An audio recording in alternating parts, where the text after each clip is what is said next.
할렐루야. 오늘 예배자리에 나오신 여러분 진심으로 환영하고 축복합니다.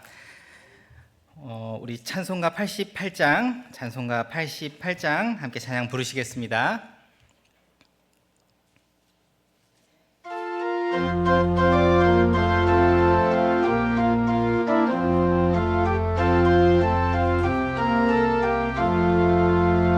내 진정 사모하는 친구가 되시는 구주 예수님은 아름다워라. 산 밑에 백합화요 빛나는 새벽별 주님 영원할 길 아주옵도다. 내 맘이 아플 적에 큰 위로 되시며 나 외로울 때 좋은 친구라.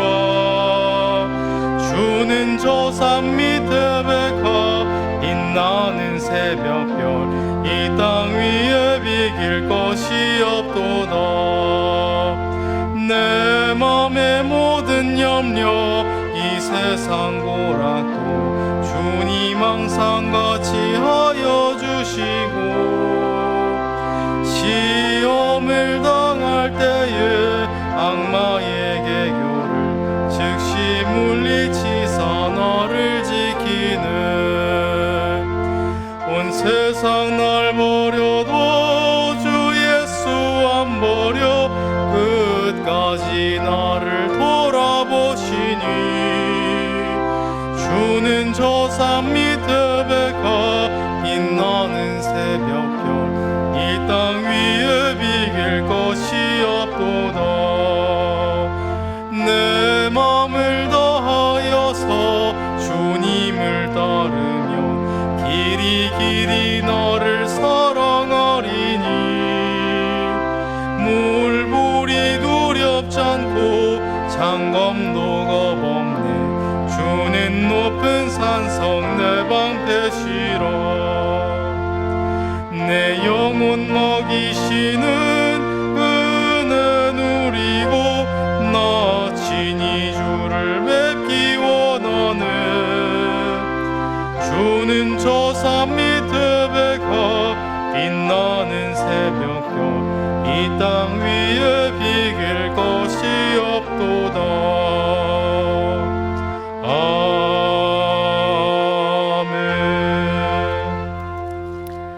한 장 더 찬양하기 원합니다. 찬송가 90장 함께 찬양 부르시겠습니다.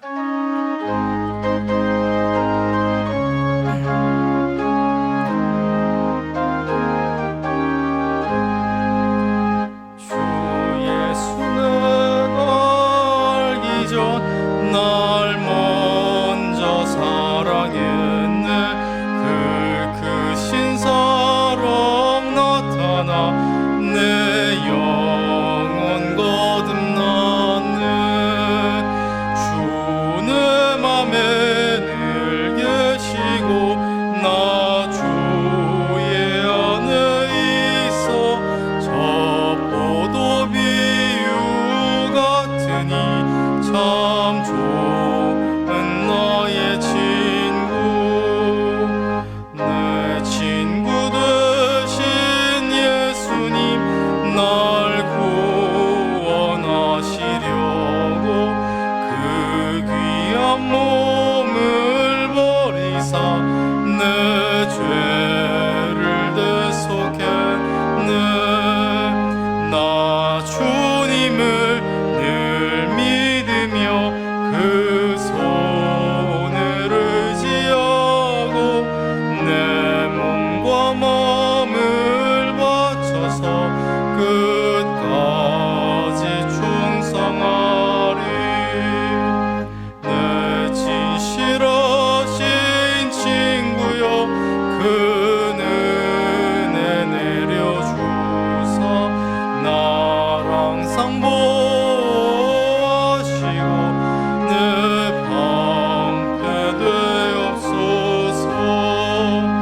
그 풍성한 참 사랑을 네 능히 끊을 소냐.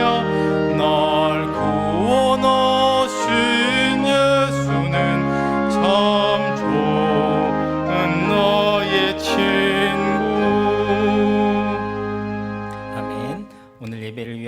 김희경 권사님 나오셔서 기도해 주시겠습니다.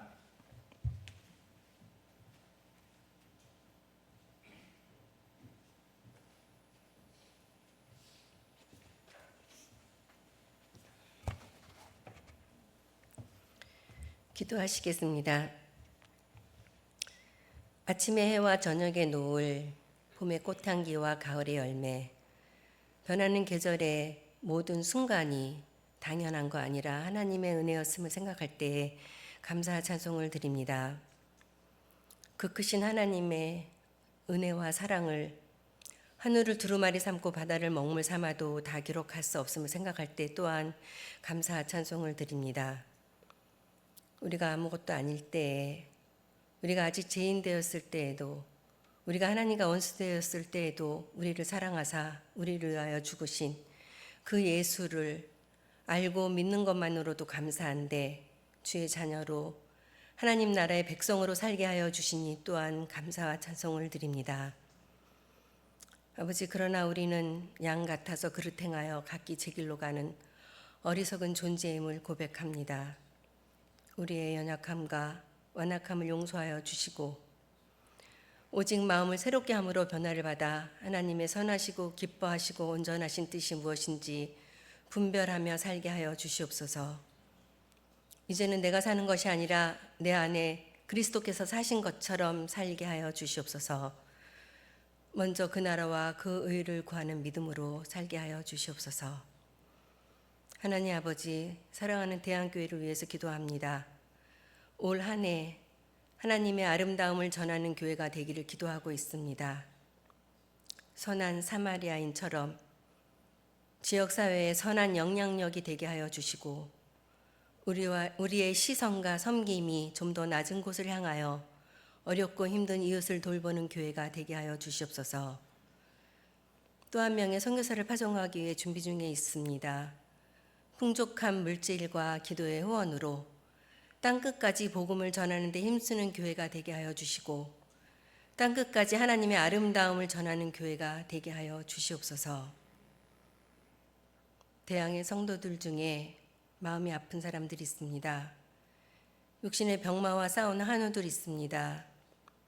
입시를 앞둔 수능을 앞둔 학생들, 군 복무 중인 청년들, 취업을 준비하는 이들, 우리가 구하지 못한 이들까지 하나님의 손길을 필요로 하는 자들에게 임마누엘 하나님 되어 주시옵소서. 여호와 이레의 하나님이 되어 주시옵소서. 그들을 만나 주시고 상처를 싸매 주시고 필요를 채워 주시며 위로하여 주셔서 새 힘을 얻고 세상이 알지 못하는 평안을 누리며 살게 하여 주시옵소서.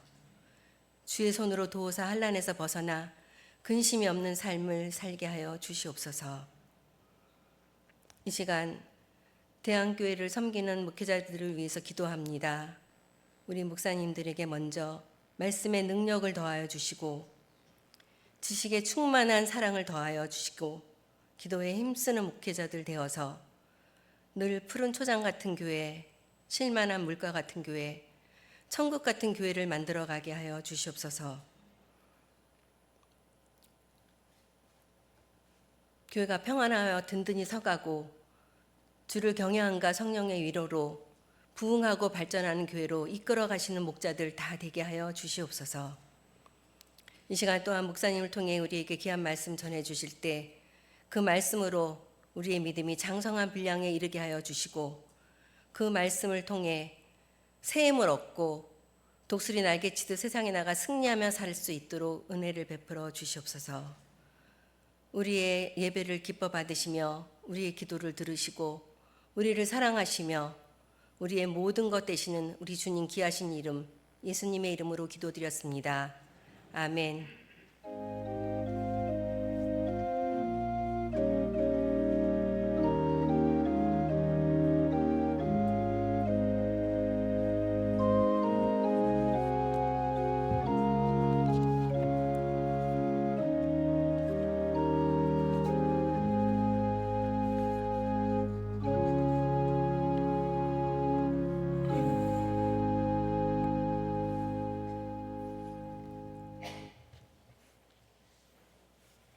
이사야 62장 말씀 같이 보겠습니다. 이사야 62장의 말씀입니다. 구약성경 1042쪽에 있습니다. 우리 한 절씩 교독하겠습니다. 나는 시온의 의가 빛같이 예루살렘의 구원이 횃불같이 나타나도록 시온을 위하여 잠잠하지 아니하며 예루살렘을 위하여 쉬지 아니할 것인즉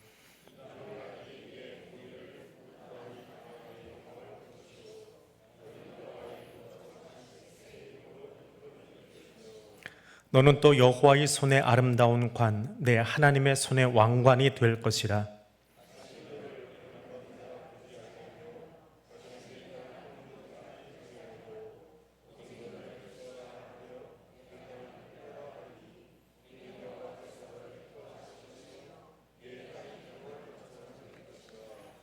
마치 청년이 처녀와 결혼함 같이 내 아들이 너를 취하겠고 신랑이 신부를 기뻐함 같이 내 하나님이 너를 기뻐하시리라.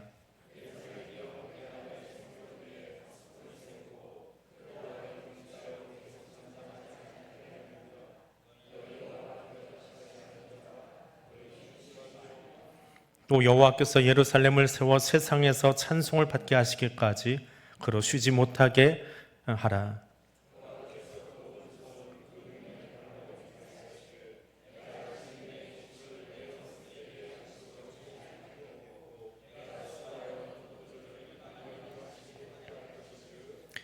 오직 추수한 자가 그것을 먹고 나 여호와를 찬송할 것이요 거둔 자가 그것을 나의 성소의 뜰에서 마시리라 하셨느니라.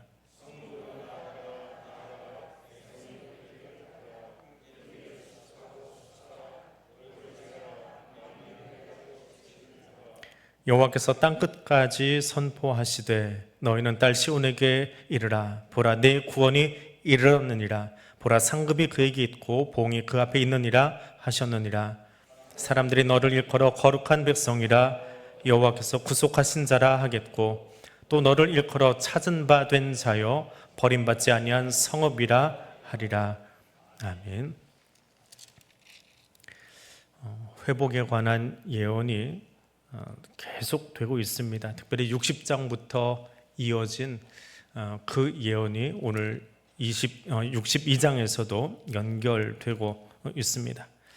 일어나라 빛을 발하라 하고 60장에서 이야기했던 그 선포가 오늘 62장에서는 시온의 의가 빛같이라고 하면서 계속해서 빛에 관한 메시아가 오시면 너희가 빛의 자녀로 살아가게 된다라고 하는 이야기를 연결해서 하고 있는 것을 보게 됩니다. 61장에서는 시온 사람들에게 초점을 맞추었다면 62장에서는 예루살렘에 대한 조금 더 구체적으로 예루살렘 사람들에 대한 이야기, 그들의 회복에 관한 이야기를 하고 있습니다. 자, 그 1절입니다. 나는 시온의 의가 빛같이 예루살렘의 구원이 횃불같이 나타나도록 시온에 잠잠하지 아니하겠다. 너희를 빛같이 횃불같이 되게 해주겠다라고 하는 빵빠레 같은 나팔소리 같은 말씀입니다. 시온의 의가 빛같이 된다. 예루살렘이 횃불을 든 것과 같이 된다라고 말씀하실 때에 그럼 그 배경은 뭘까요? 어떤 환경이 주어졌길래 어떤 환경에 처해 있길래 이런 말씀이 주어질까요?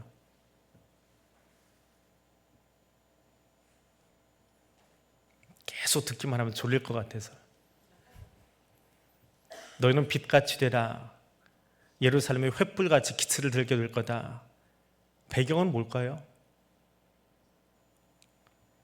어렵게 생각하지 마세요. 거꾸로 생각하면 돼요. 어둠이라는 거예요.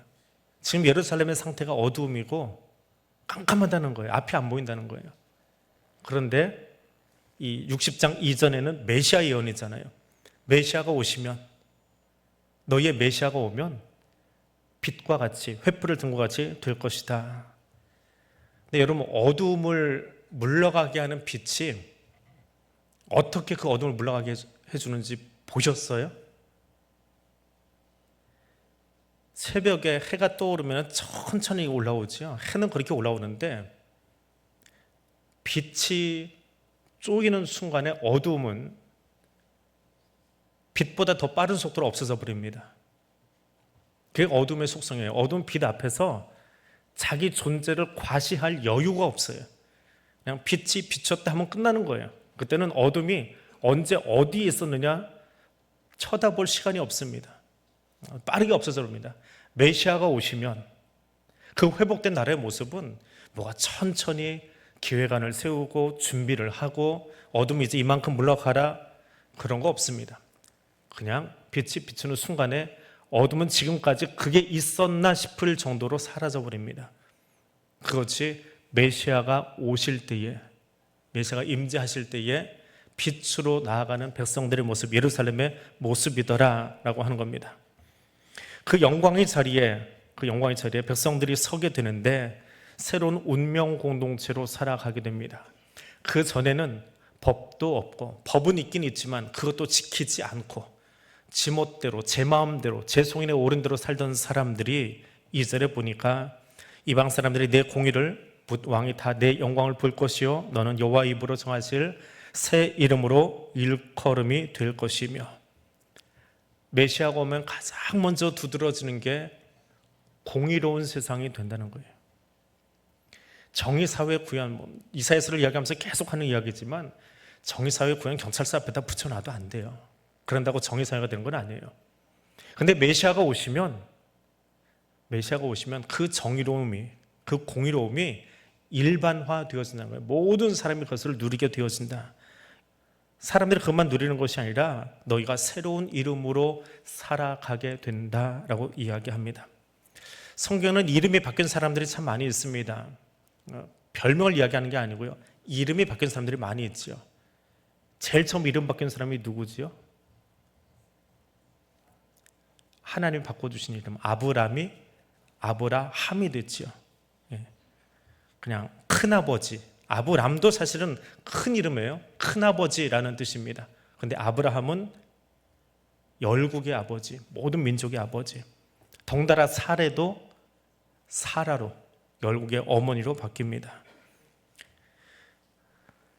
하나님이 바꿔주신 건 아니지만 요셉의 원래 이름이 뭐예요? 그가 더하신다, 아들 또 주셨다라고 하는 말이에요. 그런데 애굽에서 총리가 될 때에 사브낫 바네아, 세상의 구원자다라고 하는 그런 이름으로 바뀝니다. 야곱의 이름을 하나님 바꾸시죠. 뭘로 바꾸셨어요? 이스라엘, 발뒤꿈치 잡은 자가 하나님과 겨루 이긴 자로. 시몬을 뭐로 바꾸셨어요? 베드로로. 사람들이 계명하는 이유는 부르기에 좀 촌스러워서 혹은 뜻이 좀 좋지 않아서, 너무 흔해서 그렇게 바꾸기도 합니다. 언젠가도 말씀드렸던 것 같은데 제 신대원 재학 중에 학교 다닐 때 이시성 가진 친구 하나가 결혼을 일찍 해가지고 아들 이름을 지었는데 사야라고 지었어요. 그러면 성을 붙이면 뭐가 돼요? 이사야. 얼마나 좋은 이름이면 이제 참 기발하다, 이름 참 잘 지었다. 근데 몇 년 뒤에 이제 신대원 졸업하고 안수받을 때쯤 되니까 이제 그 기간이 한 7년, 8년 지나가요. 신대원 3년 다니고 전임 2년 지나고 안수받고 한 2, 3년 지나고 나서 어디서 만났는데 그런 거예요. 아들 이름 잘못 지었대.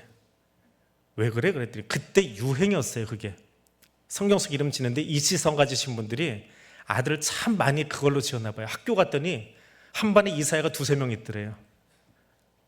그러니까 선생님이 이사야 1번, 2번, 3번 하다가 니들 아버지 다 목사지. 목사님들이 다 자기 아들 이름을 그렇게 지어버린 거예요. 하영이라는 이름도 꽤 많지요. 여자아이들 이름 중에. 그래서 제 기억에 그 이사야 이름이 학교 입학할 어간에 돼가지고 아이들이 7살, 8살 되면서 참 많이 개명을 했어요. 너무 흔하다 보니까 이게 구분이 안 돼가지고. 근데 그 친구는 뚝심 있게 지금도 그 아들이 이사야예요. 그래서 영문으로도 그냥 이사야 해가지고 쓰고 있는데, 하나님이 이름을 지어주시는 이유는 뭐예요? 단지 부르기가 편해서가 아니라 그의 존재를 바꾸기 위해서예요. 존재의 변화를 알려주기 위해서 이름을 바꾸시는 거예요. 그 이야기가 62장에 나오는 이야기입니다. 그냥 바꾸신 것이 아니에요. 그냥 이름이 짤막해서 부르기 어려워서 흔해서가 아니라 너의 존재를 내 앞에서 바꾸어야 되겠다라고 하는 의도로 하나님이 이름을 바꾸십니다. 이름만 바꾸시는 것이 아니라 3절에 가니까 너는 또 여호와의 손에 아름다운 관이 되고 내 하나님 손에 왕관이 될 것이다. 관이 되고 왕관이 된다. 눈부시게 만들어주겠다. 원래 이들이 처한 환경이 뭐라고요? 1절에서 어두움이었잖아요. 근데 어두움을 뛰어넘어서 빛만 비추는 것이 아니라 이제는 스스로 빛을 낼 수 있는 그런 영광스러운 존재로 바꾸어 주겠다. 아름다운 관은 언제 씁니까?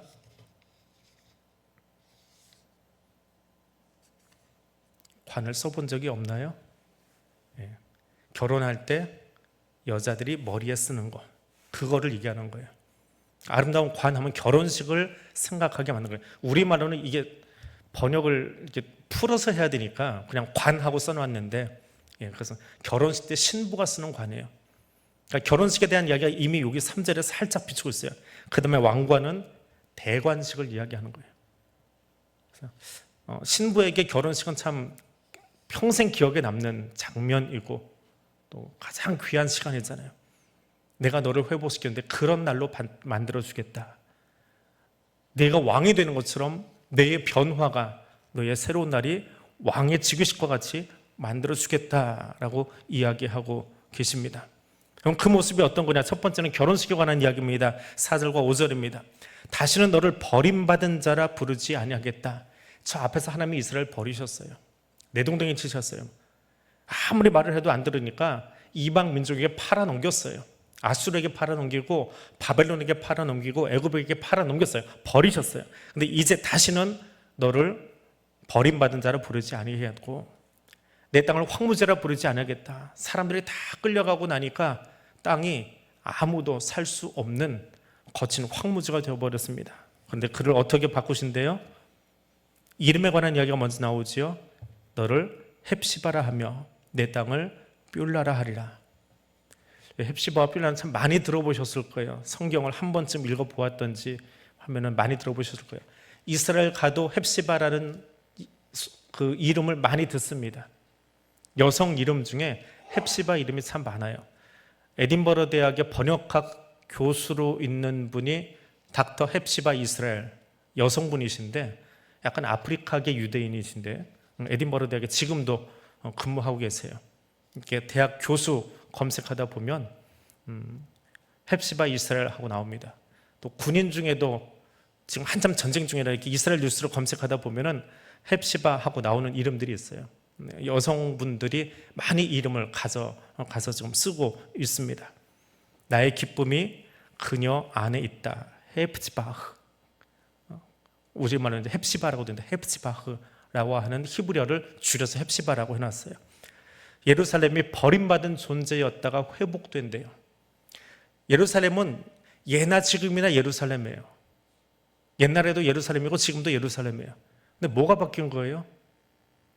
회복되었다는 것은 어떤 의미가 있고 어떻게 환경이 바뀌어진 겁니까?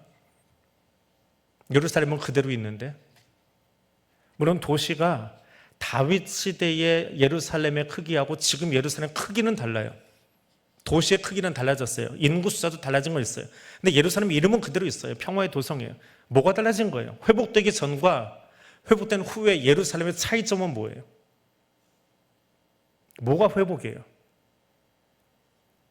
도시가 커진 게 회복이 아니고 인구가 늘어난 게 회복이 아니고 분명 차이점이 있어요. 헵시바라는 이름 안에 그 의미가 들어가 있어요. 헵시바의 뜻이 뭐라고요?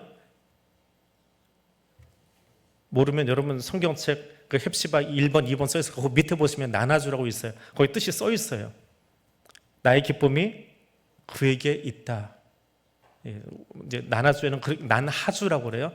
이렇게 밑에다가 끌어내가지고 이 뜻을 써놓은 게 있는데 나의 기쁨이 그 안에 있다라고 하는 말이에요. 근데 그걸 그에게 있다라고 이렇게 써놨어요. 나의 기쁨이 그 안에, 예루살렘 안에 있대요. 다시 질문합니다. 회복되기 전과 회복된 후에 예루살렘의 차이점은 뭐예요?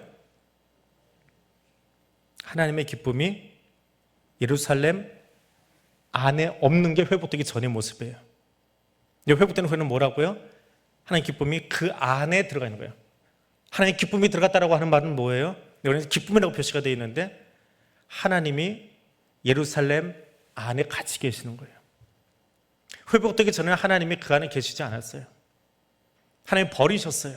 도시는 그대로 있지만, 예루살렘 성은 그대로 있지만, 성은 계속 커지고 있지만 하나님이 거기 계시잖아요. 말씀이 거기 없어요. 하나님과 함께하는 삶을 살지 않아요.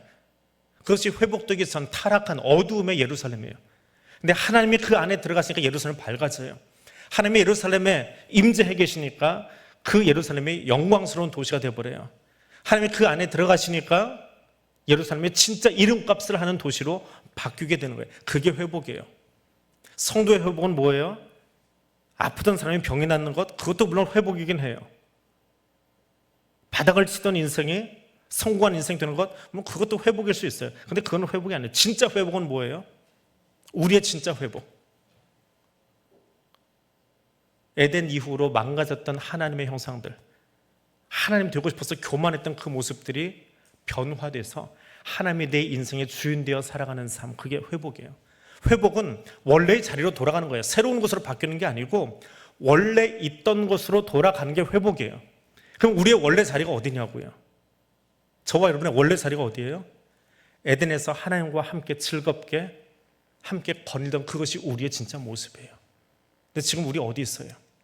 우리 에덴 밖에 살고 있잖아요. 아무리 멋있는 집을 짓고 우리 교회 지금 리모델링 하고 있지만 공사 끝나면 정말 멋있어질 거예요. 하지만 그게 에덴은 아니잖아요. 멋있게 만들려고 하지만 그건 에덴은 아니잖아요. 우리 진짜 회복은 어디를 향한 거예요? 새하늘과 새 땅을 향하는 거예요. 그곳을 향해 가는 거예요. 다시 에덴을 향해서 가는 거예요. 하나님이 그 회복을 우리에게 허락해 주신다라고 하는 거예요. 그게 헵시바라고 하는 말의 의미입니다. 또 하나는 뷸라, 이걸 한글, 여러분 컴퓨터 하시는 분들 컴퓨터에서 뷸라라고 한글에 쓰시면, 한글은요 반드시 이 단어로 뷸라라고 입력을 안 받습니다. 영어로 바꿔버려요. 이건 이런 글자 없다 그래요. 쌍비읍에 유자가 어떻게 붙냐 그래가지고 한글 맞춤법 사전이 이걸 거절합니다. 그래서 꼭 커서를 다시 움직여가지고 새로 수정을 해줘야 돼요. 라자를 쳐놓은 다음에. 무슨 말인지 모르면 한번 해보세요. 한글에서 뷸라 쳐놓고 스페이스바 하나 누르면, 띄어쓰기 누르면, 그거 아세요? 띄어쓰기를 만드신 분이 누군지 아세요? 한글이 훈민정음 책을 보면요, 나라 말씀이 중국에 달아, 이게 쭉 붙었어요. 띄어쓰기 안 돼 있습니다. 나라 말씀이 중국에 달아 염자로 서로 사마띠 아니할사, 그렇게 붙어 있어요. 근데 이거를 나라 말씀이 중국에 달라, 이거 띄어쓰기 하신 분이 있어요. 누가 했을까요? 우리나라 말인데, 우리나라 국문학자 중에 주시경을 사환으로 거느렸던 분, 주시경을 사환으로 거느리고 계셨던 분이에요. 그분이 띄어쓰기를 만들었는데 헐버트라고 하는 선교사예요. 외국인이 만들었어요. 한국을 너무너무 사랑해서 헤이그 밀사 때 우리나라 사람 세 사람을 고종이 보내거든요. 근데 이제 이 세 사람 보낼 때, 이 세 사람 보낸다는 게 일본 사람들이 알면 안 되니까 우리나라 사람으로 되겠냐, 내가 외국 사람 보내야지, 그러면서 약간 이제 거짓 정치를 해요. 내가 헐버트 보내겠다. 그래서 일본 사람들이 헐버트만 쳐다보고 있는 사이에 세 사람이 먼저 가버렸대요, 헤이그로. 그래서 제4의 밀사다라고 알려진 분인데 미국 사람이거든요. 7개 국어에 능통해가지고 한글을 4일 만에 배웠대요. 4일 만에 한글을 배웠대요. 한글이 이렇게 좋은데 양반들은 천한 글이다, 언문이다 그래서 거들떠보지도 않았는데, 이분이 언제 띄어쓰기를 만드냐 하면, 주시경이 한글을 좀 살리고 싶다 그래서 옆에서 사원으로 붙어 있어요. 근데 어느 날 그 집 문을 두들긴 사람이 누구냐면 서재필 박사라고 독립신문 만드신 분. 우리 독립운동을 해야 되겠는데 이걸 모든 사람이 좀 알게 했으면 좋겠습니다. 방법이 없겠습니까? 하고 이 사람한테 찾아왔대요. 그것들이 한글로 씁시다. 한문은 양반들만 보기 때문에 아무도 못 보니까 일반인들도 볼 수 있게 한글로 씁시다. 근데 한글로 써놓고 보니까 띄어쓰기가 안 돼가지고 아버지 가방에 들어가고 계세요. 뭔 말인지 아시죠? 띄어쓰기 안 되니까 아버지 가방에 들어가는 거예요. 그래서 이거 띄어쓰기 만듭시다. 그래서 맞춤법 사전을 처음 만드신 분이 헐버트예요. 그리고 띄어쓰기로 최초로 만들어진 소위 공문서가 독립신문이에요. 그리고 독립운동하는데 굉장히 일조하셨습니다. 근데 헤이금 일사 때 일본한테 눈밖에 나가지고 쫓겨났어요. 미국으로 가셨다가 독립되고 나서, 대한민국 해방되고 나서 나 한국 가서 그 독립된 나라 보면 여한이 없겠다. 그래서 90 나이에 한국으로 오세요. 한 달 동안 배 타고, 비행기가 안 돼가지고 한 달 동안 배 타고 오셔가지고 그 고령의 배 타고 한 달을 시달려서 오니까 일주일 만에 돌아가셨어요. 그래가지고 우리나라 최초로, 대한민국 최초로 외국인인데 사회장, 국가적으로 나서는 국장은 아니고 사회장을 치르고, 그분의 소원이 그랬대요. 사람들이 말렸대요. 90 나이에 어디 조선까지 가냐, 그 구석배기 나라 어떻게 가냐 그랬더니, 나는 웨스트민스터 그 성당 지하에 묻히는 것보다 한국에 내 몸이 묻히면 좋겠다. 그래서 지금 양화진 묘지에 가면 헐버트 선교사의 묘가 거기 있습니다. 예, 띄어쓰기 뷸라 얘기하다가 그분 얘기를 했는데, 참 우리나라에 특별하신 분들이 참 많이 있어요. 그 선교사님 때문에 우리가 지금 띄어쓰기 하면서 글을 보고 있습니다. 뷸라 얘기하다 거기까지 왔네. 배울라 이게 우리말로 뷸라라고 번역이 되어 있습니다. 뷸라, 결혼한 여자를 이야기합니다. 결혼했다가 이혼을 해서 버림받은 사람, 그 사람이 다시 회복되면 이 단어를 쓴대요. 그냥 결혼한 여자가 아니고 결혼했다가 이혼당해서 버림받은 여자예요. 이스라엘이 지금 버림받았잖아요. 하나님이 너는 내 거야 라고 선택을 하셨어요. 선민되었어요. 그것은 창세기, 출애굽기, 레위기에 넘어오면서 출애굽 이후에 하나님이 그 백성을 그렇게 인정하시고 끌어안으셨잖아요. 그런데 하도 말을 안 들으니까 예언자들이 다시 하나님 말씀을 전하는데 버렸다는 거예요. 이혼한 거죠. 결혼으로 하나님과 이스라엘의 관계를 묘사하는 것은 호세아만 이야기한 건 아닙니다. 이사야서에도 나와요. 저 앞부분에 두 번째 이사야에 가면 거기도 나와요. 이사야를 전체를 세 개로 크게 나눌 때 중간 부분쯤 가면 그 이야기가 나와요. 근데 하나님이 그때 버리셨어요. 그 버렸던, 이혼해버린 이스라엘을 다시 신부로 맞아들이는 거예요. 호세아가 집 나간 자기 아내를 하나님의 명령으로 다시 맞이하는 것처럼. 그때 그 고멜, 그 여자를 뭐라고 한다고요? 뷸라라고 한다. 회복된, 결혼 관계를 회복한 여자. 결혼한 여자긴 한데 그냥 결혼한 여자가 아니라 처음 결혼한 신부, 그를 이야기하는 게 아니라 다시 하나님이 회복시켜서 결혼 관계를 회복시켜준 여자, 이것이 뷸라라고 합니다. 고대 근동에서는 나라와 나라가 싸워가지고 한쪽이 이겨요. 그러면 패배한 왕이 자기의 통치권을 승리한 왕에게 옮겨줍니다. 당신이 왕이 되십시오. 우리를 다스려 주십시오 라고 이야기합니다. 그런데 이 행동을, 이렇게 하는 행동을 혼인관계라고 이야기를 해요. 나라와 나라가 혼인했다라고 표현을 한답니다. 고대의 국가관을 이야기할 때 쓰는 말이래요. 그러니까 하나님이 그냥 결혼의 관계가 아니라, 우리와 하나님과의 관계가 딴딴딴 하고 결혼하는 게 아니라 이제부터는 하나님이 나의 주인이 되셔서 다스린다라고 하는 그 고대 국가의 개념하고 또 백성과 백성 사이의 결혼의 개념을 같이 섞어서 만들어 놓은 그 개념, 그 예언이 오늘 헵시바와 뷸라라고 하는 거예요.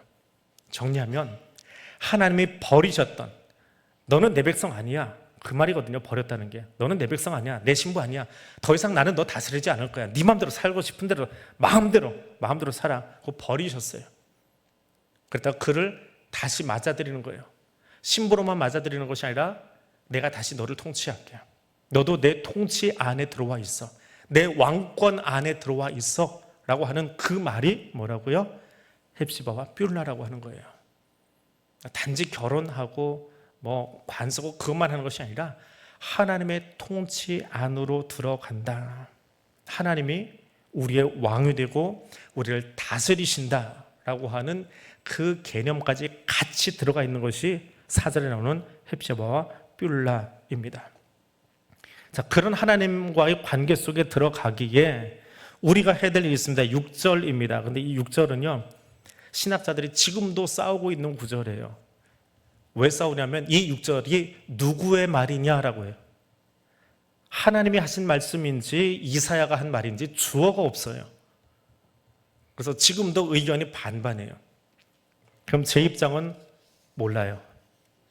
신학자, 성서학자들이 아직도 원어 가지고 싸우고 있는데 원에 능통하지 않은 제가 뭘 어떻게 알겠어요. 참고서 보니까 지금도 싸움 중 하고 써 있는데, 하나님이 말씀하신 것일 수도 있고 이사야가 개인적으로 여기에 이사야가 얘기하는 것들도 있어요. 하나님의 말씀을 듣고 옮기다가 이 말씀은 이런 뜻이야 라고 그걸 풀어서 자기 이야기를 조금씩 집어넣거든요. 제가 설교할 때 성경도 읽지만 그 성경이 이런 뜻입니다 라고 하고 제 이야기를 옆에다 이렇게 넣어서 설명해 드리는 것처럼 하나님 이야기를 옮기고 있었어요. 헵시바 빌라도 옮기고, 그래서 그 처녀와 결혼해서 하나님이 이런 관계를 갖게 할 거야. 근데 6절이 하나님이 하신 이야기인지 이사야가 설명한 그런지는 몰라요. 모르는 건 모른다고 하고 넘어가야 돼요. 그건 신학자들이 결론 내릴 때까지. 근데 3,000년 넘게 싸워온 건데 오늘 내일 결정이 나겠어요? 하나님이 말씀하셨건 이사야가 이야기했건 결론은 똑같아요. 하나님의 오심, 메시아의 오심을 기다리면서 너희는 깨어 있어라라고 하는 그 주제에 말씀하고 계시는 거예요. 너는 깨어 있어라. 과거에 어둠에 있었을 때처럼 하나님 모른다 하고 하나님 알지 못해서 하는 게 아니에요. 하나님 모른다 했던 거예요. 외면하고 살지 말고 깨어서 하나님 말씀을 계속해서 듣고 지키는 그 자리에 서 있어라. 그렇게 하면 하나님이 어떻게 하신다고요? 8절과 9절입니다. 8절 9절을 같이 읽어보겠습니다. 여호와께서 그 오른손 그 능력의 팔로 맹세하시되 내가 다시는 내 곡식을 내 원수들에게 양식으로 주지 아니하겠고 내가 수고하여 얻은 포도주를 이방인이 마시지 못하게 할 것인즉 오직 추수한 자가 그것을 먹고 나 여호와를 찬송할 것이요 거둔 자가 그것을 나의 성소들에서 마시리라 하셨느니라. 하나님이 이스라엘을 회복시키셨어요. 다시 재결합하셨어요. 다시 결혼하셨어요. 자신의 통치권 안으로 다시 끌어들이셨어요. 그리고 어떻게 하시겠대요? 이제는 외적이 침입해서 너희가 추수한 것들을 뺏어가지 못하게 하겠다. 내가 지켜주겠다. 수고한 대로 먹고 마시는 은혜, 이건 누구나 누릴 수 있는 건 아닙니다. 하나님이 허락하셔야 수고한 대로 먹고 마실 수 있어요. 수고해놓고 땀 흘려놓고 뺏기는 사람들 얼마나 많습니까? 돈 뜯기는 사람들, 월급 못 받은 사람들, 악덕 업주들, 소위 갑질하는 사람들 이야기가 지금도 뉴스에 심심치 않게 올라오고 있잖아요. 수고한 만큼, 땀 흘린 만큼 먹고 마실 수 있는 공평한 세상이 된다면, 정의로운 세상이 된다면 얼마나 좋아요? 그게 메시아가 임재한, 메시아가 계시는 곳. 그러니까 여러분이 예수 믿는 사람이라면 여러분이 기업주로 있는 혹은 여러분이 사원으로 있는 그 회사에서는 그런 일이 일어나지 않는 것, 수건으로 먹고 마실 수 있는 그 일이 일어나는 것, 거기서부터 하나님 나라가 되는 거예요. 그게 일어나지 않으면 하나님 없는 거예요. 예수 믿는다 하면서 교회 나간다 하면서 자기가 고용한 사람에게 월급 적당히 주고 띵겨 먹고, 이 악덕 기업주들 말로는 교회에서 직분자고 뭐하고 있는지 모르겠지만 그건 하나님 나라가 아니지요. 하나님 나라는 어디 있다고요? 내가 있는 그곳에서부터 하나님의 통치가 일어나야 돼요. 수고한 대로 먹고 마시는 세상을 만들어줘야지요. 그 책임이 누구에게 있는 거예요? 그리스도인인 나에게 있는 거예요. 메시아가 오시면 이런 나라가 된다라고 했다면 나는 이 말씀을 읽고 어떻게 살아요? 내가 책임질 수 있는 영역 안에서, 내가 살아가는 영역 안에서, 내가 오너인 곳에서, 내가 일하는 곳에서, 내가 아르바이트생 쓰는 곳에서 그 일이 일어나게 해줄 수 있는 것, 그게 그 그리스도인이 거기 있으면 하나님 나라 만드는 거예요. 그것이 8절과 9절 말씀을 읽은 우리들의 실천이에요. 말씀을 읽었는데 하나님 오시면 그렇게 되겠지, 그리고 나는 띵겨 먹고 있어요. 그건 진짜 나쁜 사람이지요. 악한 사람이지요. 그거는 나쁘다는 말이 악한 거지요. 메시아의 통치를 내가 받고 있다면, 내가 예수 그리스도의 은혜를 입은 사람이라면, 나도 내가 거느린 사람들, 나와 함께하는 우리 기업에 있는 사람들에게 그 은혜가 흘러가도록 만들어줘야 돼요. 그게 축복의 통로로 살아가는 거예요. 내가 수고한 대로 먹고 마신다, 이건 하나님의 은총입니다.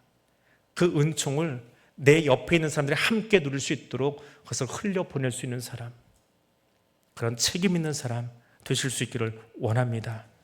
그때 하나님이 더 풍성하게 여러분이 수고한 것을 절대로 누구에게 뺏기지 않냐고 다 누릴 수 있도록 하나님이 책임져 주시는 그 은혜가 그런 기업주에게, 그런 성도분들에게, 그런 여러분에게 있기를 주님으로 축복해 드립니다.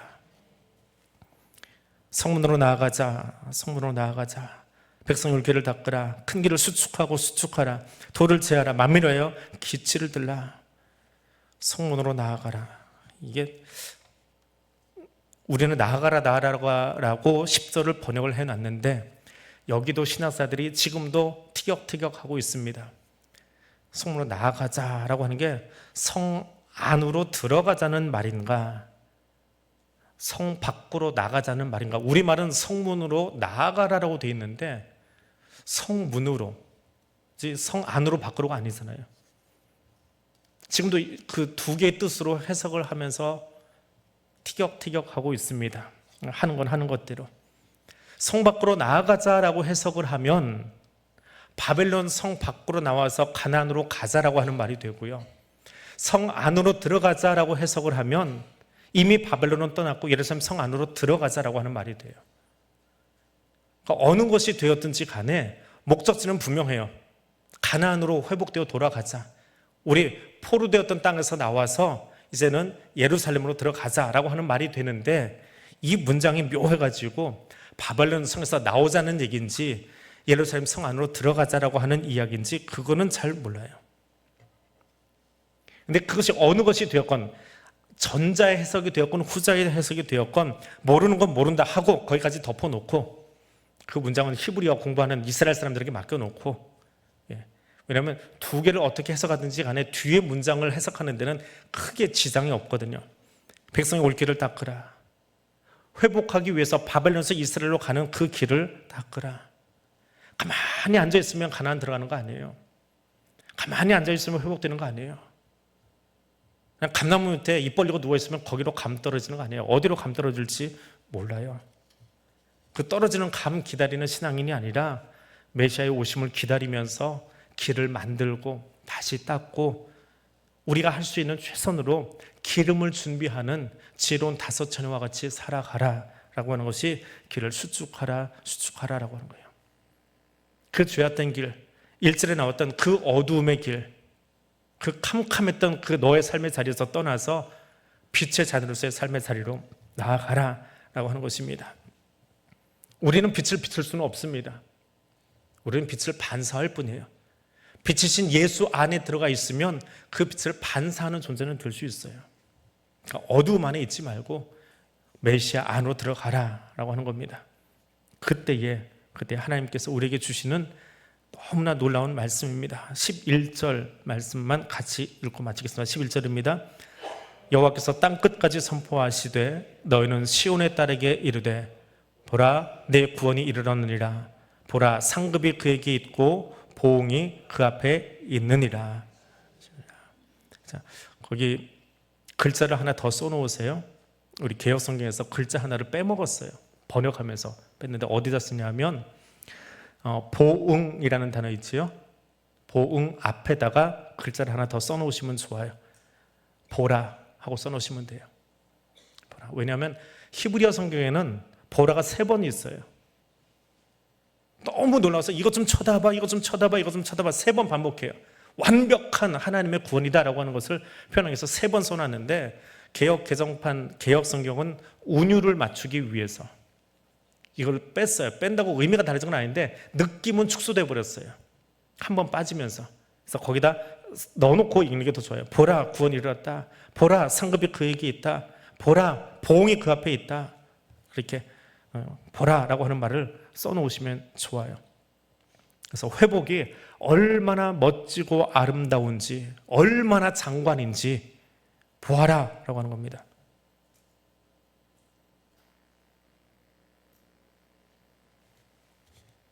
죄송합니다. 보라 위치를 바꿔주세요. 자, 써놓고도 이제 돋보기가 말을 안 들어요. 보라를 어디다 쓰시냐면요. 지저분하게 만들어서 죄송합니다. 여호와께서라는 단어 뒤에다 써놓으세요. 여호와께서라는 단어 뒤에. 그러니까 보라 땅끝까지 선포하신다. 보라, 구원이 임하였다. 보라, 상급이 있다. 그렇게 세 개입니다. 그러니까 앞쪽에 있는 거예요. 뒤쪽에 있는 게 아니고. 제가 잘못 불러드렸어요. 그래서 하나님의 구원이 땅끝까지 이른 것, 하나님이 우리를 구원하고 회복시키신 것, 그냥 구원만 해주신 것이 아니라 앞에 나왔지요. 아름다운 관을 씌워주시고 왕관을 씌워주신 것처럼 우리를 영광스러운 존재로 만들어주신 것. 메시아가 오실 때에 우리에게 주어진 구원이 그런 거라는 거예요. 죄에서 해방돼서 이제는 천국 가서 이제부터는 천국에서 눌러라 사는 거야. 그게 아니고 우리가 구원받은 그 마지막 모습은 가장 영광스러운 존재로, 근데 그게 너무나 놀라워서 저 땅 끝까지 보이게 만들어 주시겠다. 저 땅 끝에 있는 사람들도 알게 해주시겠다. 그것이 하나님의 구원이다. 이 사람은 그 구원이 너무나 놀라워서 그 힌내라고 하는 말이에요. 히브리어로 그 보라라고 하는 단어를 3번이나 반복해서 사용하고 있습니다. 무너진 관계들을 회복시켜 주시고 대적들을 물리치셔서 더 이상 우리를 넘보지 아니하고 우리가 수고한 대로 먹고 마실 수 있는 그 은혜를 허락해 주시고 새로운 관계로 우리를 불러들이셔서 우리의 이름을 바꾸어 주시고 심판과 구원을 이방인에게는, 하나님 알지 못하는 자들에게는 심판을, 우리에게는 구원을 행하시고 우리를 영광스러운 존재로 만들어 주시는 그 하나님의 놀라운 구원이 오늘 여러분의 가슴 속에서 다시 한번 울림이 되고 기쁨이 되는 그런 이 저녁 되시기를 바랍니다. 오늘 말씀 기억하면서 우리 같이 기도하겠습니다. 나를 하나님의 자녀 삼아 주신 것 감사드립니다. 하나님의 영광을 드러내는 그 삶 살아가겠습니다. 기왕의 자녀로 불러주셨는데 하나님의 자녀가 얼마나 멋진 사람인지, 얼마나 영광스러운 존재인지 세상에 그것을 보여주고 들려주는 사람으로 살아가겠습니다. 오늘 주신 은혜를 감사할 뿐만 아니라 그 은혜를 나누어주고 흘려보낼 수 있는 축복의 통로로 내가 살아가겠습니다. 이 기도 제목 가지고 우리 함께 기도의 제목 올려드립니다. 사랑하는 하나님 감사합니다. 이스라엘을 통해서 우리에게 들려주신 그 구원의 기쁨과 감격을 다시 한번 듣게 해주시고 우리를 그 어두움의 땅에서 불러내어서 빛같이 횃불같이 나타나도록 만드실 그 하나님의 놀라운 구원을 우리가 다시 한번 들을 수 있도록, 또 읽을 수 있도록, 노래할 수 있도록, 찬송할 수 있도록 허락하여 주시니 감사드립니다. 그 기쁨을 받아, 그 기쁨 가운데 우리를 불러주셨사오니 그 기쁨이 우리 안에 있사오니 이제는 나를 통하여 하나님의 영광이 드러날 수 있게 우리를 사용하여 주시기를 원합니다. 성령님이 내주하여 계시는, 또 성령님과 함께하는 그 삶이 무엇인지 예수 알지 못하는 사람들에게 보여주고 들려줄 수 있는 빛의 자녀로 살아갈 수 있도록 지금 도와주시옵소서. 죄로 말미암아 하나님과 끊어지고 나눠졌던 우리들을 회복시켜 주시고 예수 그리스도께서 우리의 화목제물을 되어 주셔서 하나님의 자녀 삼아 주시고 하나님의 백성 삼아 주시고 하나님의 통치 안에 머물게 해주신 주님, 그 통치 안에 머물러 있기에 나를 통하여 하나님이 하신 그 놀라운 일들이 보여지고 들려질 수 있도록 우리의 언어를, 우리의 삶을, 우리의 걸음을 주께서 사용하여 주시기를 원합니다. 내게 베풀어 주신 은혜가 얼마나 크고 놀라운지요, 그 은혜를 기억만 하는 것이 아니라 그 은혜를 나누며 살아가기를 원합니다. 그 은혜를 흘려보낼 수 있는 축복의 통로로 살아갈 수 있기를 원합니다. 내가 그 기업에 머물고 있기에, 내가 그 골목에 머물러 있기에, 내가 그 삶의 자리에 앉아 있기에 그것이 하나님의 나라 되어지고 그것이 하나님이 통치하는 것 되어지도록 그렇게 살아갈 수 있는 하나님의 사람들 되기를 원하오니 성령님 여기 우리와 함께하여 주시옵소서. 우리 한 번 더 기도할 때에 우리 수험생들 위해서, 또 우리 환우들 위해서 이제는 한 번 더 기도할 수 있기를 원합니다. 수능 시험이 아직 한 달도 채 남지 않았습니다. 11월 14일 시험인데 남은 시간 우리 학생들에게 지혜를 주시고, 또 진로를 놓고 고민하고 있는 청년들, 취업을 위해서 고민하고 있는 우리 교우들, 그들의 걸음을 하나님께서 친히 인도해 주시고 여호와 이레 하나님 예배하신 가장 좋은 길로 저들을 인도해 주시고, 또 그 인도하심에 순종할 줄 아는 우리 자녀들, 우리 성도들 되게 해달라고 기도해 주시기 바랍니다. 환우들을 위해서도 기도해 주시기 바랍니다. 수술을 이후에 회복하고 있는 교우들도 있고요, 또 아직 확진되지는 않았지만 수술을 기다리고 있는 성도들도 있습니다. 한 분 한 분 하나님 그 형편과 그 마음과 처지를 다 아시기에 하나님 찾아가셔서 저들을 만져주시고 온전한 치유와 회복을 명령하여 달라고 하나님의 도우심을 구하면서 우리 자녀들을 위해서, 또 우리 환우들을 위해서 함께 중보하며 기도합니다. 사랑의 하나님, 우리 사랑하는 자녀들을 위해서 기도합니다. 또 우리 사랑하는 환우들을 위해서 기도합니다. 하나님, 우리 기도 외에는 그 어떤 것도 우리가 할 수 없기에 주님 앞에 살아가는 자녀들을 위해서, 또 우리 다음 세대를 위해서 또 병상에서 이 시간 함께 기도하고 있는 우리 교우들 위해서 기도하오니 지금 거기 찾아가 주시옵소서. 특별히 수능시험 준비하고 있는, 또 취업을 준비하고 있는 우리 사랑하는 자녀들, 여호와 이레 하나님, 저들을 향해서 하나님 놀라운 계획을 이미 갖고 계신 줄 아는데 그것을 알지 못하여 주의 이끄심을 구하며 기도하고 있을 우리 사랑하는 자녀들 위해 주께서 함께 해주시길 원합니다. 그 걸음을 주께서 인도하여 주시기를 원합니다. 그리고 주님 인도하실 때에 하나님 완전히 순종하며 나아갈 수 있는 하나님의 거룩한 백성들, 그런 자녀들 될 수 있도록 주여 인도하여 주옵소서. 수능 시험에 채 한 달도 남지 않았습니다. 배우고 익히는 것, 또 학업에 열중하고 있는 그 시간, 저들이 보고 배우는 모든 것들이 잘 기억되며 잘 정리될 수 있는 그런 은혜를 사는 자녀들에게 허락하여 주시고, 취업을 준비하고 있는 자녀들에게 하나님 저들에게 주셨던 귀한 달란트로 함께 섬기며 또 함께 일할 수 있는 그런 직장과 그런 일터들을 주시면 허락하여 주시고, 하나님이 이끄셨습니다, 하나님이 함께 하셨습니다, 고백할 수 있는 그런 인생의 길 될 수 있도록 성령님 함께하여 주옵소서. 연약함 중에 주의 도우심을 구하며 주의 치료를 구하며 엎드려 있는 성도도 있습니다. 수술 후에 회복을 기다리며 주님 엎드려 눈물로 기도하고 있는 교우들도 있습니다. 수술을 앞두고 또 치료를 앞두고 주님 앞에 엎드려 있는 성도들도 있습니다. 자리마다 주님께서 찾아가 주시고, 안타까워하는 그 마음 위에 주의 손을 얹으셔서 위로하여 주시고, 하나님 그 연약한 육신에 주의 손을 얹으셔서 치료자 되어 주시고, 그 머리 위에 주님 기름 부어 주셔서 하나님의 치료와 회복을 경험하는 사랑하는 자들 될 수 있도록 주여 함께하여 주시옵소서.